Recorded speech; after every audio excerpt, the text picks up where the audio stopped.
Temanku, ingatlah pesanan dariku ini.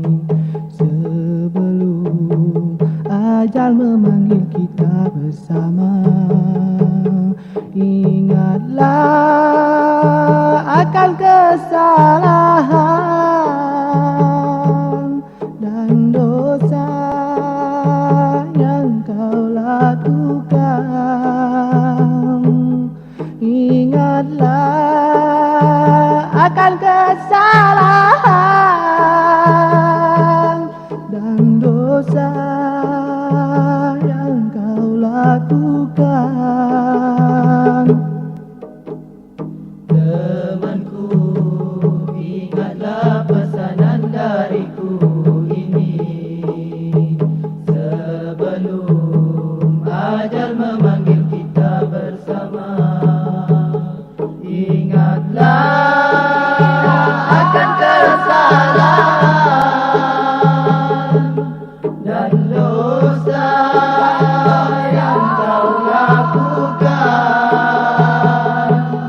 Ingatlah akan kesalahan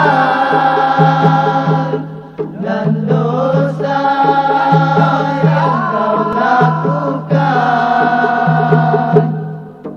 Penuhi hatimu dengan keimanan, suburkan jasadmu dengan ketakwaan, kuatkan jiwamu, tabahkan iman menghadapi ujian dari Tuhan.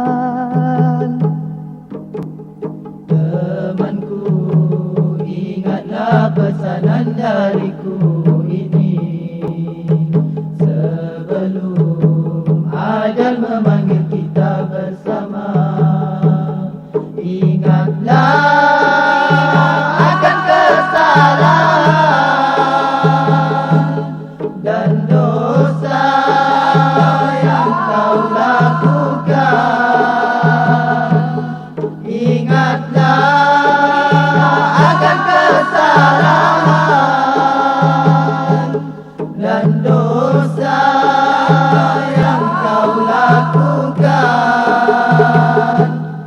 Hindarikanlah segala kesilapan, contohi mereka para rasul junjungan, halusilah budi, hiasi diri mengharapkan ridha ilahi. Temanku, ingatlah pesanan dariku ini.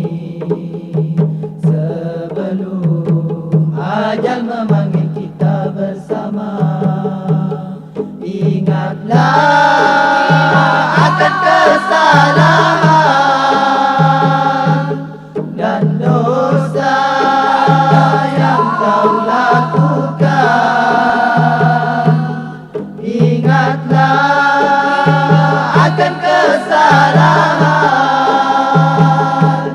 dan dosa yang kau lakukan.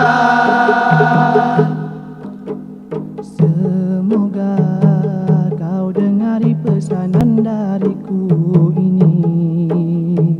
Tuhanmu masih menyayangi dirimu.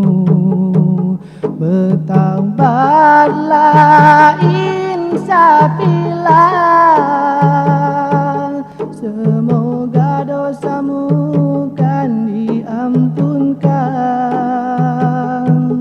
Bertaubatlah, insafilah, semoga dosamu kan diampunkan.